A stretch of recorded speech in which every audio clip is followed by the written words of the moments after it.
Gopijana Vallabha Girivaradhari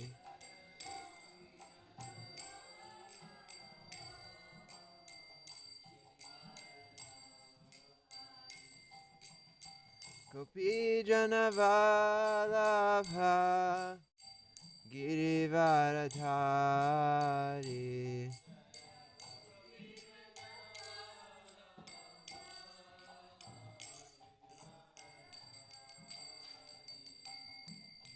Yashodanandana Braja Janaranjana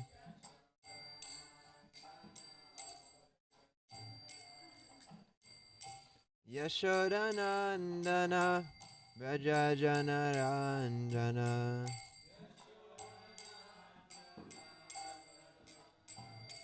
Yamunatira Vanachari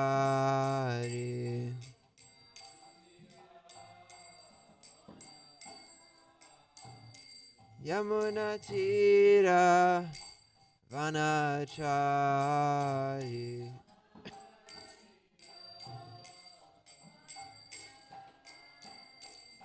Jaya Radha Madhava Kunja Bihari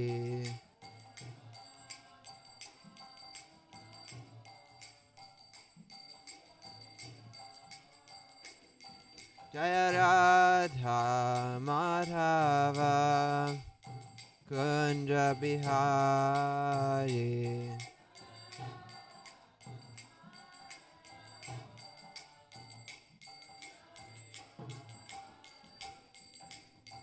Gopi Jana Vallabha Girivaradhari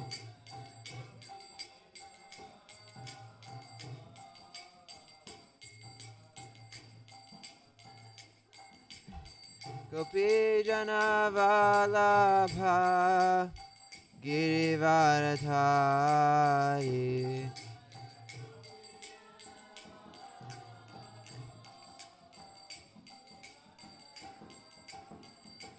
Shodanandana Braja Janaranjana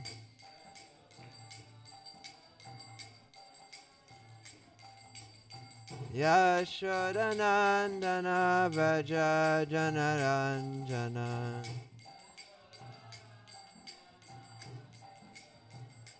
Yamunatira Vanachari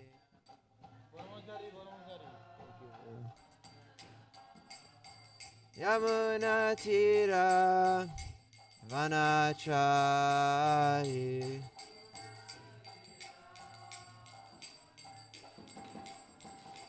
Hare Krishna Krishna Krishna Hare Hare Hare Rama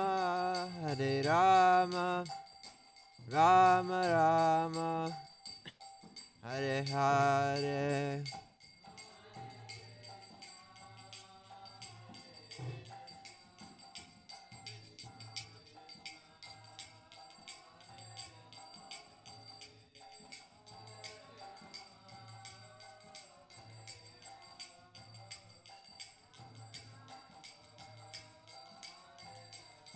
Jaya Jaya Prabhupada Prabhupada Prabhupada Jaya Prabhupada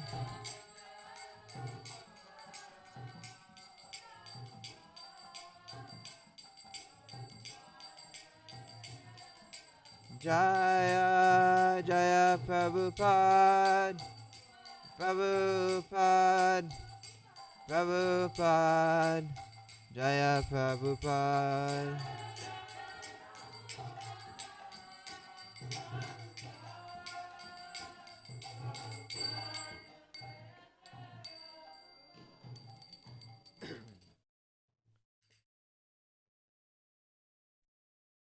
I'm a little under the weather, so please tolerate my short voice, whatever that means. Om Namo Bhagavate Vasudevaya. Om Namo Bhagavate Vasudevaya. Om Namo Bhagavate Vasudevaya.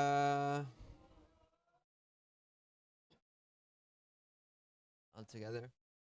Narayanam namaskritya naram chaiva narottamam devim saraswatim vyasam tato jayamudirayat. Before reciting this Srimad Bhagavatam, which is the very means of conquest, one should offer respectful obeisances unto the personality of Godhead, Narayan, unto Narayan Rishi, the supermost human being, unto Mother Saraswati, the goddess of learning, and unto Srila Vyasadeva, the author.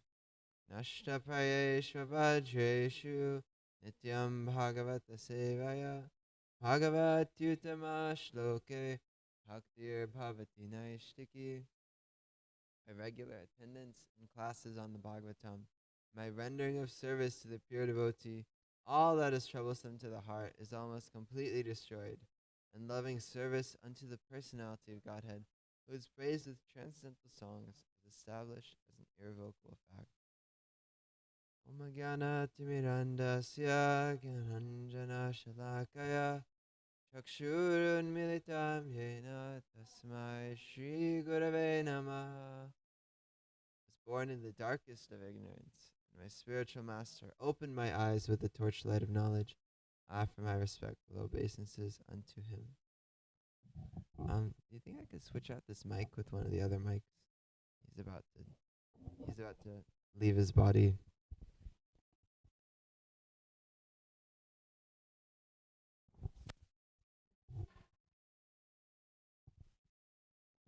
Thank you.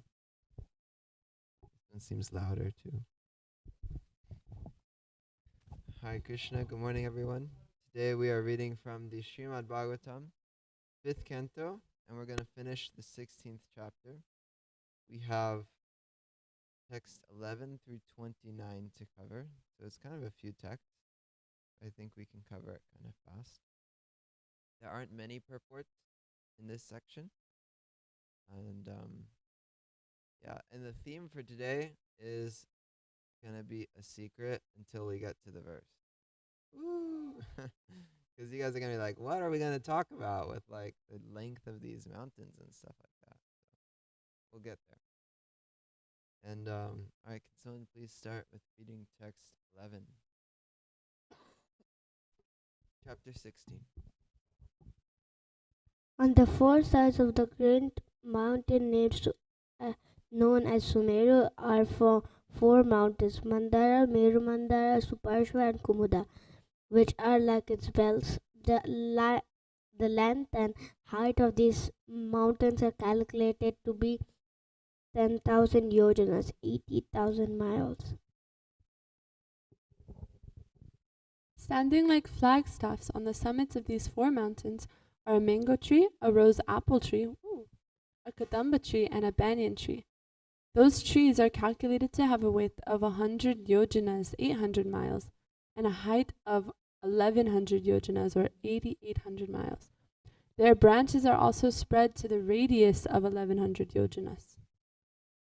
Okay, so we got these huge trees, and we're kind of going to be talking a lot about these trees today. They're fruit trees, and they're really big. The rose apple tree, yeah. What? I don't know. All right, next text, please. O Maharaj, Parikshit, best of the Bharat dynasty, between these four mountains are four huge lakes. The water of the first tastes just like milk, the water of the second like honey, and of the third like sugarcane juice. The fourth lake is filled with pure water. The celestial beings such as the Siddhas, Charanas, and Gandharvas, who are also known as demigods, enjoy the facilities of those four lakes. Consequently, they have the natural perfections of mystic yoga, such as the power to become smaller than the smallest or greater than the greatest. There are also four celestial gardens named Nandana, Chitrata, Vibrajaka, and Sarvatobhadra. Okay, so this seems really nice, right? Would you guys want to go to a lake of milk? Yes. I think Dustin would like a lake of milk. I would like a lake of milk. Raw milk. Good raw milk. Lake of honey. Mm. That's nice. And so these demigods are like, wow, nice lakes.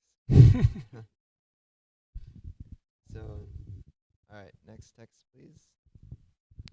The best of the demigods, along with their wives, who are like ornaments of heavenly beauty, meet together and enjoy within those gardens, while their glories are sung by lesser demigods known as Gandharvas. Okay.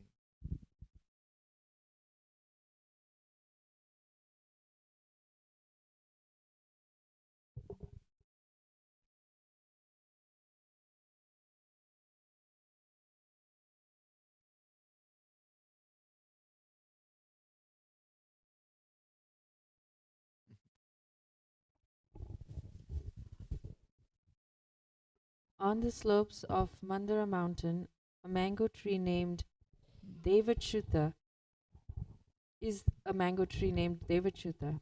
It is 1,100 yojanas high. Mangoes as big as mountain peaks and as sweet as nectar fall from the top of this tree for the enjoyment of the denizens of heaven. So we're kind of just hearing about heaven right now, the heavenly planets, and so there's mango trees which are absolutely huge, and these mangoes are dropping. That's where the plot is right now. Sandra? When all those solid fruits fall from such a height, they break, and the sweet, fragrant juice within them flows out and becomes increasingly more fragrant as it mixes with other scents. That juice cascades from the mountain in waterfalls and becomes a river called Arunoda, which flows pleasantly through the eastern side of Ilavrta. Okay, next text, please. Text 18. The pious wives of Yakshas act as personal maidservants to assist Bhavani, the wife of Lord Shiva. Because they drink the water of the river Arunoda, their bodies become fragrant, and as the air carries away that fragrance, it perfumes the entire atmosphere for 80 miles around. Reg? Similarly, the fruits of the jumbo tree, which are full of pulp, and have very small seeds, fall from the great height and break into pieces. Those fruits are the size of elephants, and the juice gliding from them becomes a river named Jambu Nandi. This river falls a distance of 10,000 yoginas from the summit of Miru Mandara to the southern side of Ilavrata, and it floods the entire land of the Ilavrata with juice.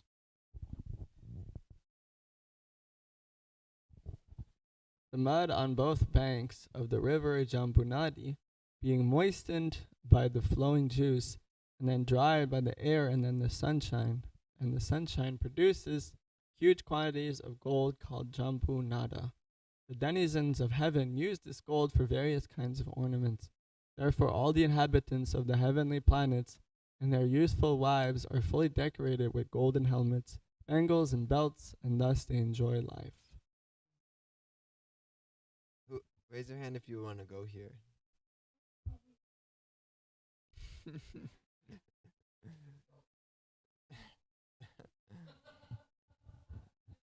The elephant-sized mangoes.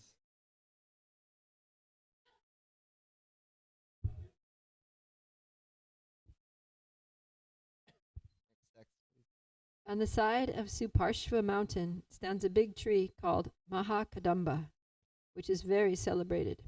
From the hollows of this tree flow 5 rivers of honey, each about 5 vyamas wide. This flowing honey falls incessantly from the top of Suparshva mountain and flows all around Ilavrita beginning from the western side. Thus the whole land is saturated with the pleasing fragrance. Justin, would you like to read? The air carrying the scent from the mouths of those who drink that honey perfumes the land for hundred yojanas around. You can read another one. Similarly, on Kamunda mountain, there is a great banyan tree, which is called Satvalsha.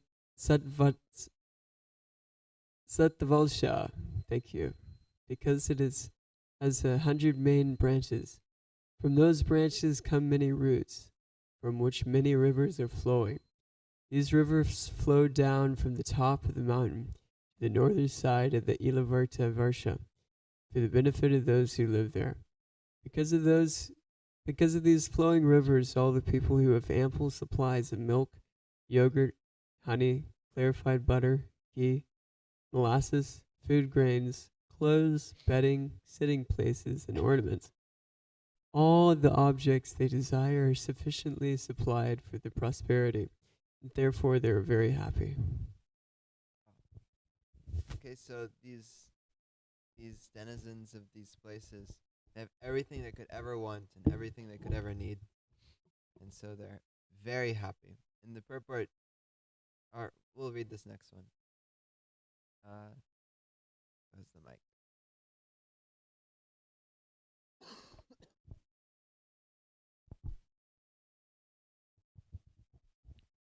The residents of the material world who enjoy the products of these flowing rivers have no wrinkles on their bodies and no gray hair. They never feel fatigue, and perspiration does not give their bodies a bad odor. They are not afflicted by old age, disease, or untimely death. They do not suffer from chilly cold or scorching heat, nor do their bodies lose their luster. They all live very happily, without anxieties until death. Wow.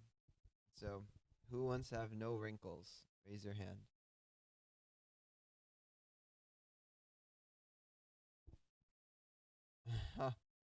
Yeah. Imagine no gray hair.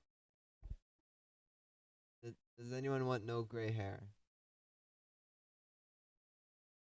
Okay. Never feel fatigue. All right. And we don't want who wants no bad odor? Who wants to not be afflicted by old age or disease? Me. I feel currently diseased right now. Or untimely death. I don't want untimely death. So they're super happy. Their bodies never lose their luster until death. At that last point, it's kind of like it's that thing in the back of your mind. You're having such a great time, but it's gonna have to end one day. Next, we only have a few texts left.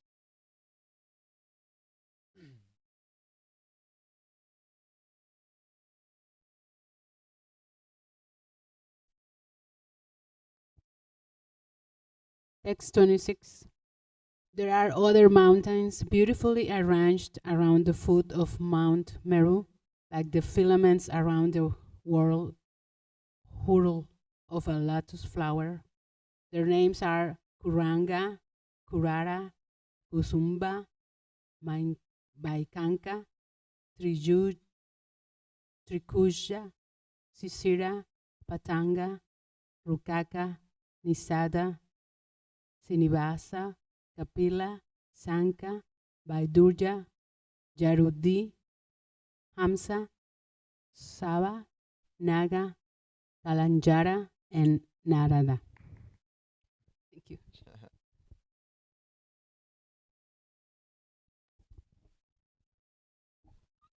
Text 27. On the eastern side of the Sumeru mountain, there are two mountains named Jatara and Devakuta, which extend to the north and the south for 18,000 yojanas. 144,000 miles. Similarly, on the western side of the Sumera are two mountains named Pavana and Pariyatra, which also extend north and south for the same distance. On the southern side of the Sumera are two mountains named Kalasha and Karavira, which extend east and west for 18,000 yojanas, and on the northern side of the Sumeru, extending for the same distance east and west, are two mountains named Trishanga and Makara. The width and the height of all these mountains is 2,000 yojanas, 16,000 miles. Sumeru, a mountain of solid gold shining as brilliantly as fire, is surrounded by these 8 mountains. Yeah, so it's a little bit beyond our conception, but we can appreciate the scientificness of the Srimad Bhagavatam. 2 texts left. We can do it. In the middle of the in the middle of the summit of Meru is the township of Lord Brahma. Each of its 4 sides is calculated to extend for 10 million yojanas, 80 million miles. It is made entirely of gold, and therefore learned scholars and sages call it Shatakambi. Surrounding Brahmapuri in all directions are the residence of the 8 principal governors of the planetary systems, beginning with King Indra. These abodes are similar to Brahmapuri but are 1/4 the size. Okay, so now we're going back to text 1. See the Sanskrit here. Okay, well, we alright, let's just try for the synonyms. We can say it together. Tavat, entirely. Ubayo api, of both. Rodaso, of the banks. Ya, which. Mritika, the mud. Tat rasanena, fruits that flows in the river. Anuvidyamana, being saturated. Vayu arka samyoga vipekena, because of a chemical reaction with the air and sunshine. Sada, always. Amara loka abharanam.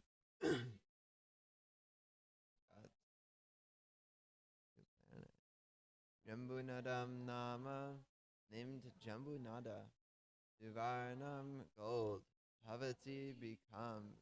Yat, which. Uhavava, indeed.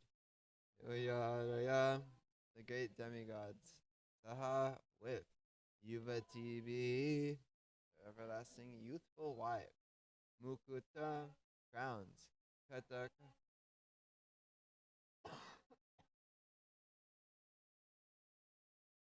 Abharana, Rupena, in the form. Palu, indeed. Dharayanti, they possess. Translation: the mud on both banks of the river Jambunadi, being moistened by the flowing juice and then dried by the air and the sunshine, produces huge quantities of gold, called Jambunada. The denizens of heaven use this gold for various kinds of ornaments. Therefore, all the inhabitants of the heavenly planets and their youthful wives are fully decorated with golden helmets, bangles, and belts, and thus they enjoy life. Translation and purport by His Divine Grace, A.C. Bhaktivedanta Swami Srila Prabhupada Ki Jai. Purport: by the arrangement of the Supreme Personality of Godhead, the rivers on some planets produce gold on their banks. The poor inhabitants of this earth, because of their incomplete knowledge, are captivated by a so-called Bhagavan who can produce a small quantity of gold. However, it is understood that in a higher planetary system in this material world, the mud on the banks of the Jambu Nadi mixes with the jambu juice, reacts with the sunshine in the air, and automatically produces huge quantities of gold. Thus, the men and women are decorated there by various golden ornaments, and they look very nice. Unfortunately, on the earth there is such a scarcity of gold that the governments of the world try to keep it in reserve and issue paper currency, because that currency is not backed up by gold. The paper they distribute as money is worthless. But, nevertheless, the people on earth are very proud of material advancement. In modern times, girls and ladies have ornaments made of plastic instead of gold, and plastic utensils are used instead of golden ones. Yet people are very proud of their material wealth. Therefore, the people of this age are described as Manda Sumanda Matayo Manda Bhagya Upadruta. In other words, they are extremely bad and slow to understand the opulence of the Supreme Personality of Godhead. They have been described as Sumanda Mataya because their conceptions are so crippled that they accept a bluffer who produces a little gold to be God. Because they have no gold in their possession, they're actually poverty-stricken, and therefore they are considered unfortunate. Sometimes these unfortunate persons want to be promoted to the heavenly planets to achieve fortunate positions, as described in this verse. But pure devotees of the Lord are not at all interested in such opulence. Indeed, devotees sometimes compare the color of gold to that of bright golden stool. Sri Chaitanya Mahaprabhu has instructed devotees not to be allured by golden ornaments and beautifully decorated women. Nadanam najanam nasundarim. A devotee should not be allured by gold, beautiful women, or the prestige of having many followers. Sri Chaitanya Mahaprabhu therefore confidently prayed, Mama janmani janmanishvare bhavatad bhaktir haituki tvayi. My Lord, please bless me with your devotional service. I do not want anything else. A devotee may pray to be delivered from this material world. That is his only aspiration. Ainanda tanuja kinkaram patitam vishame bhavam buddho kripaya tavapada pankaja sita dhuli sadrisham vichintaya. Lord, the humble devotee simply prays to the Lord, kindly pick me up from the material world, which is full of varieties of material opulence, and keep me under the shelter of your lotus feet. Narottam Das Thakur prays, Aha Prabhu Nanda Sutta Rishabhanu Sutta Yuta Karuna Karahe Bara Narottama Dasa Koya Nangapaya Toma Vine Kechayamara. O my Lord, O son of Nanda Maharaj, now you are standing before me with your consort, the daughter of Rishabhanu, Srimati Radharani. Kindly accept me as the dust of your lotus feet. Please do not kick me away, for I have no other shelter. Similarly, Prabodhananda Saraswati indicates that the positions of the demigods who are decorated with golden helmets and other ornaments is no better than a phantasmagoria. Sri Dasha Pur Akasha Pushpayate. A devotee is never allured by such opulences. He simply aspires to become the dust of the lotus feet of the Lord. Srila Prabhupada ki jai. So, who here has ever felt financial anxiety before in their entire life? And the follow-up question would be, if you don't want to, you don't have to, but who currently feels financial anxiety in their day-to-day life? So, yeah, I'd like to ask you guys, what is the devotee's relationship with wealth? Who can share? What is the devotee's relationship with wealth?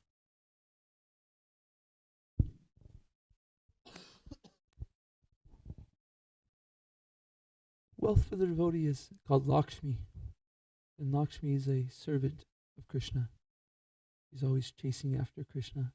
And so as devotees, we look as servants, as we are servants of Lakshmi.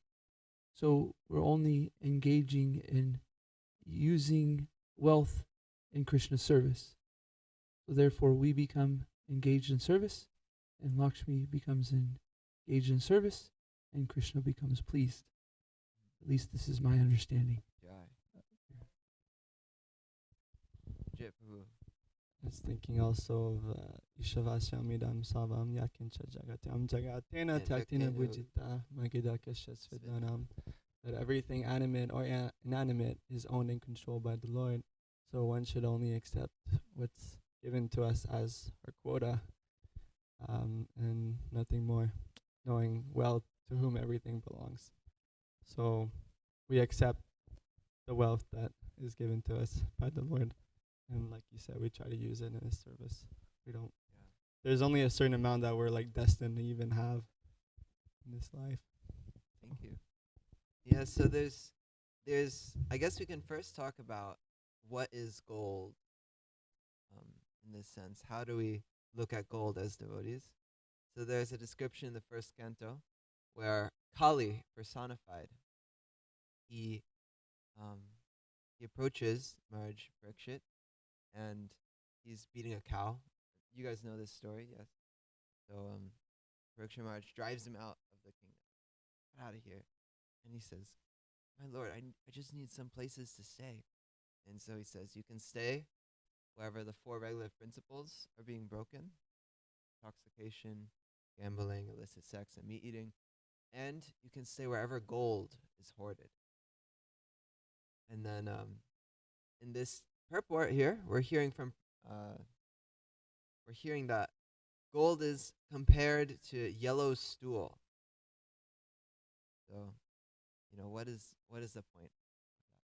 But then also Nanda Brajpuru brought a very wonderful point that gold is also Lakshmi. So it's kind of like seemingly contradictory.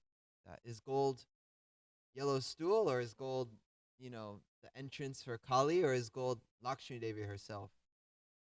I'd like to also ask, what would you guys define as wealth? What do you guys think wealth looks like? Devotion, bhakti. Okay. Association of devotees. Knowledge. Okay, why knowledge? That one's a little less obvious.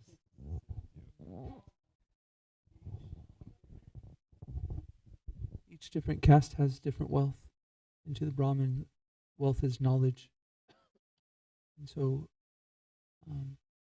how do you traverse the material world? What is it that you carry that is of value? What is it that you carry to contribute to society? And so the Brahmana wealth is knowledge. They're giving society this knowledge, and that's their wealth. Right. Okay, so we're defining kind of wealth as something which we hold very dear, something which is kind of fulfilling our life purpose. You guys said devotion, association, knowledge. Yeah, the Vaishya wealth is cows and grains. Yeah, cows and grains. Yeah, so kind of on that point, we're hearing in the past texts that what do all these demigods have?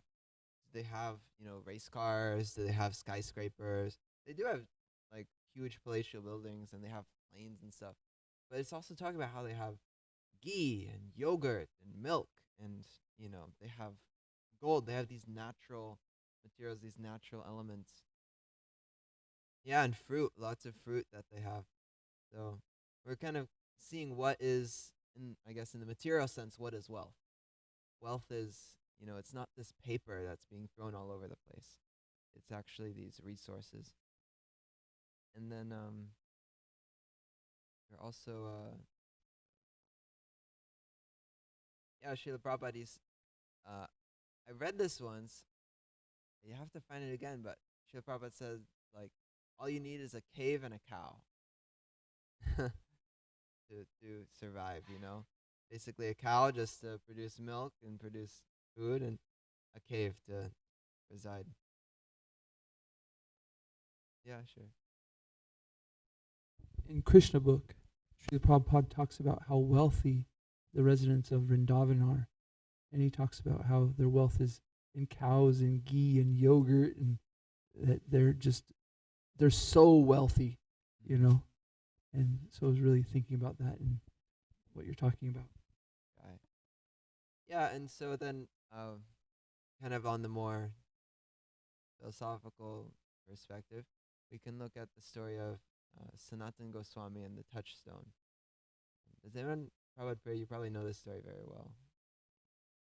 Was it Sanatan? Yeah, okay. Would you mind? Yeah, just kind of briefly. So there was this man, and he heard that Sanatan Goswami had something very valuable. So then he goes to, he already had a touchstone, right? So then this touchstone could turn anything to gold. So he goes to Sanatan Goswami and he said, "Oh, I heard you have this touchstone. Can I please have it?" I guess he was very audacious to just go up and ask for it. Anyways, he knows the charitable nature of the Brahmins, so he went ahead and asked. And Sanatan Goswami said, "Oh, you want that touchstone? Sure. It's see that garbage pile over there? Just like dig around a little bit, and it's somewhere in that garbage heap. You'll find it." So he goes there and he gets the touchstone out the garbage heap, and then he thanks Sanatan Goswami, pays his obeisances, and he goes away. And then he goes home and he's got this touchstone and he's like really fired up. He's like touching it on this, touching it that. He turns this into gold, that into gold. He's got so much gold. All of a sudden he's like super wealthy and everybody's like, "Wow, look at you." And then he starts thinking after a while, he's like, I mean, this touchstone's really great and it actually works and I'm fabulously rich, but why was Sanatan Goswami keeping it in the garbage? That's something that really is bothering my mind. I know, he tricked me. He has something actually a lot more valuable than this. He just gave me some trinket. You know, he's hiding like a huge like boon there that he should have given me. So he goes back and he kind of complains to Sanatan Goswami. He's like, "Thanks a lot for the touchstone, but I have a feeling you have something a lot better than this that you're hiding." And then Sanatan Goswami says, "You're right." And he said, "Well, can I have that thing?" And then Sanatan Goswami says, "You can have it for sure, but you need to throw away the touchstone. Put it back in the garbage, and once you've done that, you can't have it back. There's no returning to the touchstone." So then he's like, okay. So he goes and throws the touchstone back in the garbage heap. And then Sanatan Goswami says, "Okay, sit down here. I'm going to give you the greatest treasure." Like, yes. So Sanatan Goswami says, "Are you ready?" "I'm ready. Here it is. Hare Krishna, Hare Krishna, Krishna Krishna, Hare Hare, Hare Rama, Rama Rama, Hare Hare." Yeah, so the idea is that, of course, the holy name is much more valuable than any material wealth, and that material enjoyment and opulence can be counterproductive. The Prabhupada says that a life of material opulence and material sense enjoyment and Krishna consciousness don't go together. So that's why he said, first you have to give up the touchstone, and then I can give you the greatest thing. If we're too attached to material wealth, then that can become an obstacle for spiritual life. Thank you. So yeah, the holy name is our greatest wealth. I was just thinking, on this point in our day-to-day lives, I know, often we find that, others may look at the devotees and they say, "Oh, these people aren't very wealthy. These people aren't, especially those who live in the ashram. It's like there can often be this looming anxiety, like I have $5 in my bank account.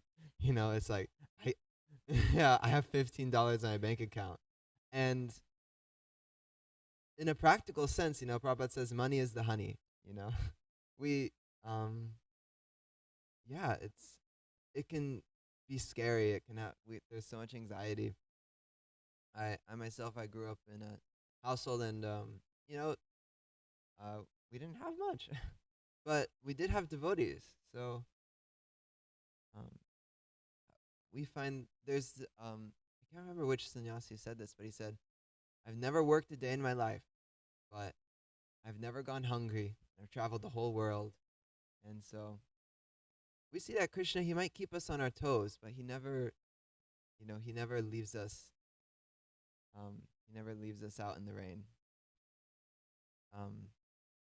It's if we surrender to Krishna, he will work out some ways to kind of keep our body and soul together.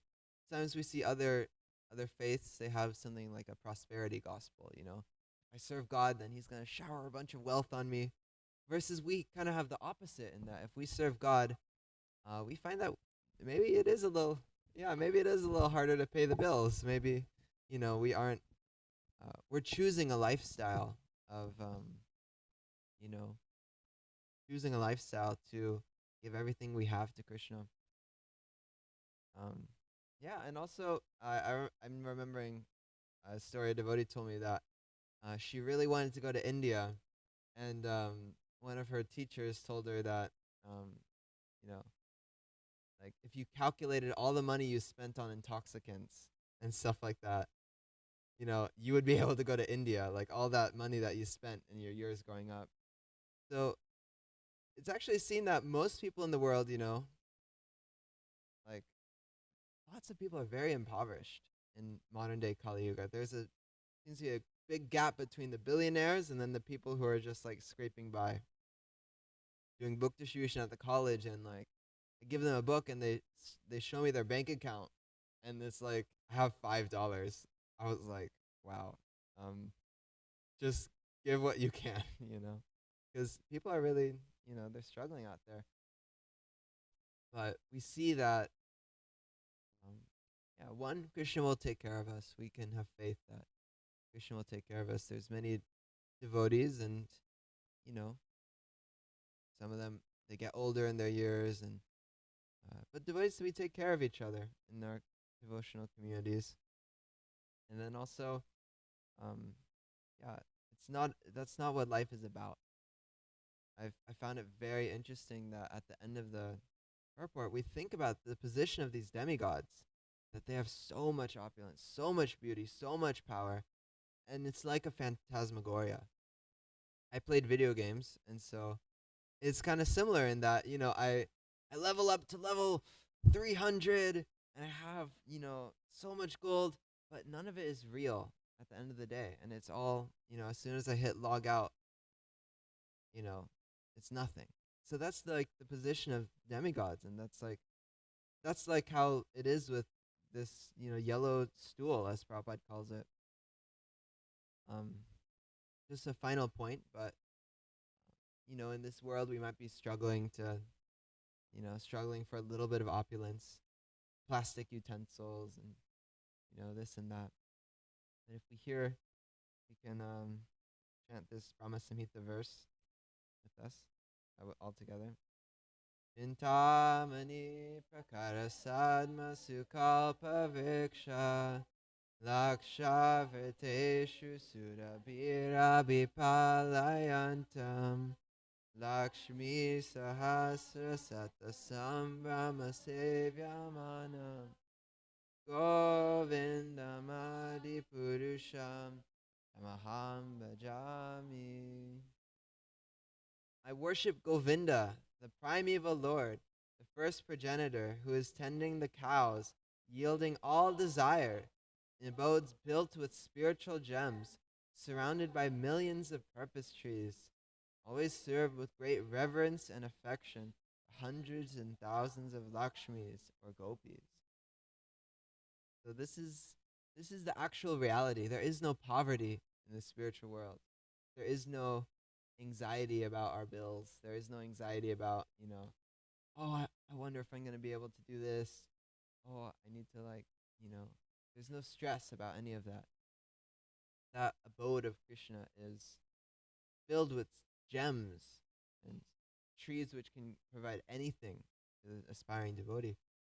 But in order to get there, first we have to say, Krishna, please just let me be dust.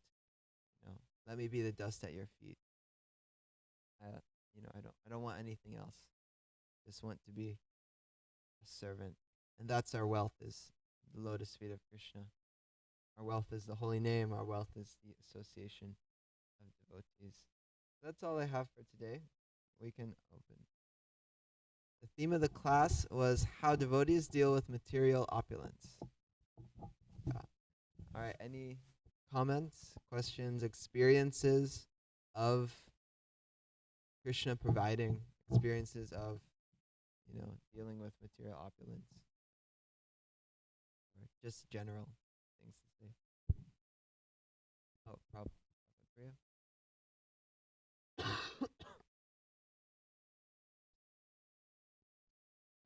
Hare Krishna. There we go. I was just thinking of pastime that happens in the 10th canto that most of you are familiar with, and we'll be hearing about it because Kartik's coming up. is Nalakuvara and Manigriva, the sons of Kuvera. So Kuvera is the demigod in charge of wealth, and so his a lot of access to wealth, and they become very indulgent, and they're just lavishing in material enjoyment and sense gratification to the extent that they're intoxicated. They're just enjoying with women. They're so drunk they're not even aware that they're naked. And then Narada Muni comes by, and then he's like, "Oh, these guys have really gotten way too degraded. I need to help them." So then he makes an arrangement. Well, he curses them to become trees. So then, as trees, they're devoid of their wealth. And then in the section in the 10th canto, chapter 10, then Narada Muni, he actually he's reflecting on the situation of these two young boys who messed up their lives with wealth, and he starts praising poverty. So he's singing the glories of poverty. I'll just read. It's just a few verses. So this is 10, 10, 13. The poverty ashtakam. Although fools and rascals who are very much proud of wealth fail to see things as they are, atheistic fools and rascals who are very much proud of wealth fail to see things as they are. Therefore, returning them to poverty is the proper ointment for their eyes, so they may see things as they are. At least a poverty-stricken man can realize how painful poverty is, and therefore he will not want others to be in a painful condition like his own. He's saying here that poverty makes a person compassionate. By seeing their faces, one whose body has been pricked by pins can understand the pain of others who are pinpricked. Realizing that this pain is the same for everyone, he does not want others to suffer in this way. But one who has never been pricked by pins cannot understand this pain. A poverty-stricken man must automatically undergo austerities and penances because he does not have the wealth to possess anything. Thus his false prestige is vanquished. So we do poor person does austerities, and they naturally become free from false prestige, which is a good thing. Always in need of food, clothing, and shelter, he must be satisfied with what is obtained by the mercy of providence. Undergoing such compulsory austerities is good for him because this purifies him and completely frees him from false ego. Very nice. Always hungry, longing for sufficient food, a poverty-stricken man gradually becomes weaker and weaker. Having no extra potency, his senses are automatically pacified. A poverty-stricken man, therefore, is unable to perform harmful, envious activities. In other words, such a man automatically gains the results of the austerities and penances adopted voluntarily by saintly persons. And the last one here. Saintly persons may freely associate with those who are poverty-stricken, but not with those who are rich. A poverty-stricken man, by association with saintly persons, very soon becomes uninterested in material desires, and the dirty things within the core of his heart are cleansed away. So like rich people, they'll live in an estate, with a fence around it and security systems. But poverty-stricken people are very accessible. Like saintly people can just walk up to them and say, Jan Hare Krishna. So anyways, these are some of the benefits of poverty according to Narada Muni. So those who are impoverished or in financial anxiety, there are some blessings to that. So it's not all bad.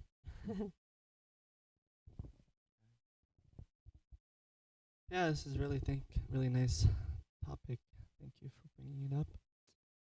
I had a thought and then I have a quote also. So, I remember my mom, not so long ago, I was on the phone with her. I was talking about travels that I've been doing and things. She's like, how have you been doing all these things for years and you haven't had a job this whole time? You do all of these trips and you stay in nice places and you have nice food. She's like, I just don't understand. But it's the mercy of the Lord. When you attempt to serve him, then he takes care of you. Like a father, if the child is like, I'm fine, I don't need you, he's like, okay, I'll let you do your thing. But if the child is like, I need you, I'm dependent on you, how can I serve you, how can I please you? The father's going to be like, all right, I'll take care of you.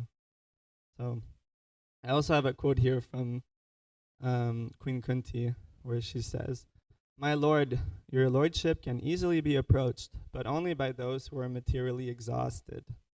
When he is on the path of material progress, trying to improve himself with respectable parentage, great opulence, high education, and bodily beauty, cannot approach you with sincere feeling.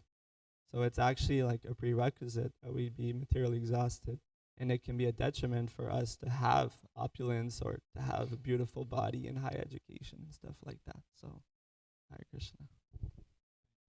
Kinchana Gochara. Materially exhausted. Yeah, please share. It's a little bit of a story, so stick with me.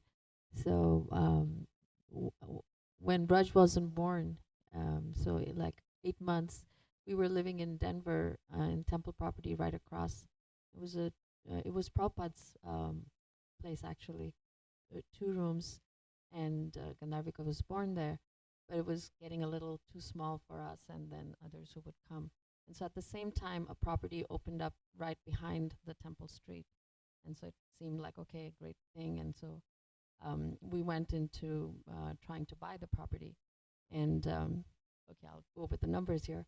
So I put down 20,000 to, the earnest money to get a loan from the bank and buy the property. So anyway, long story short, I had received multiple extensions, and I was on the last day. The banker said, well, because of other situations, we can't grant you the loan. And it was like a Friday, and the Monday was the last day. Otherwise, I would lose the 20,000. So I was like desperate that, if you lose 20,000, I'm not going to be able to get it back. I won't be able to have a home. And I was in so much anxiety. For the first time in my life, I remember, I stopped breathing. I couldn't breathe. So much anxiety. So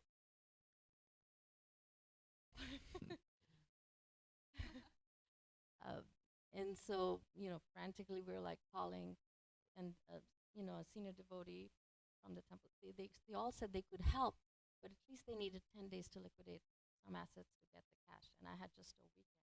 So again, desperate calling, and then distant colleague, like a contractor friend, he said, okay, I can give you 300,000 cash over the weekend.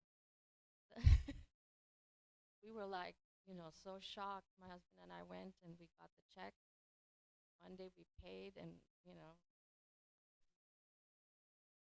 1,000. And so then we asked him, like, what? And we didn't even sign any document paperwork. He just gave us 300,000 for a short period of time, but he gave it to us. And we asked, like, what made you just give us 300,000? So he said, whenever I come to the office, lunchtime, I feel hungry and I have no time. And then there's these nuts and raisins on your desk, and sometimes you're not even there. And I go and grab these nuts and raisins. And when you asked me, I felt so obligated to help you out. And these nuts and raisins, in Denver, we have Mother Nidra. And every Sunday, she hands out these, bags of nuts and raisins, and she gives us so much. None of my kids want to eat, so I used to put it in my office desk. It's Maha, and he used to come and get it, and he felt obligated to. So, not only that Krishna helps even in the toughest of situations, but he reminds you that is only me and my prasad. So it was just like, never forget. Yeah. Right, Nanda Raj for last comment. What a story. Wow. This leads me to encourage that we have so much giving we can do in our movement. We have so many schools that we can build. We have so many opportunities to preach. And so at the same time, I just want to mention that any of you that want to become filthy rich and take up that yagya, please do it. Our movement needs it. We need it. We need it. There's, it's actually a yagya to become filthy rich. And if you're willing to do it, then please do it and give to the society so that we can spread Krishna consciousness all over the world. Srila Prabhupada said that $100 bills are flying around, and all we have to do is raise our hands and catch them. He said, my disciples are giving me a Rolls Royce. Why? Because this is the best that they can do. Actually, I deserve more. He says, if you have $1 million, then just give it to me. So Srila Prabhupada was actually encouraging us to become filthy rich and use all this money in Krishna's service. So I want to say that, not that I'm downplaying anything that you said, right? Like, it's so true that we have to be careful. We have to be, we have to appreciate everything. But also at the same time, this society, our ISKCON needs money to spread Krishna consciousness. So which one of you is going to take up the yagya to become filthy rich? One more thing. I was feeling particularly stressed this morning about financial things. And then I walked into Krishna House and I saw you were on your phone, and I was like, he might be giving class. And I was thinking maybe he can alleviate my suffering today in class. And you did. Fulfilling all my desires. Thank you, Jushtadumna. And thank you, Nandabraj, for that wonderful conclusion also, because, yeah, I'm deep in the material world right now. So. Yeah, I had the same experience last night. I was talking with my family, and I just got my passports for India. And somehow it was like, I don't know, for me, like, just a few $100 feels like so much, And you were talking about 20,000. I was like in anxiety for some reason, and I just read it, and I was like, we're talking about paper here. Like, it's like, Krishna takes care of you. Krishna will always, feed you. It's okay. You don't have to be anxious. And so I felt the same way as you felt, Doug. Just like, yeah, I was just like reading the verse last night for this text, and I was like, okay, I can go to sleep. So, anyways, Srimad Bhagavatam ki jai, Srila Prabhupada ki jai, Nitai Gaur Premanande. Haribo.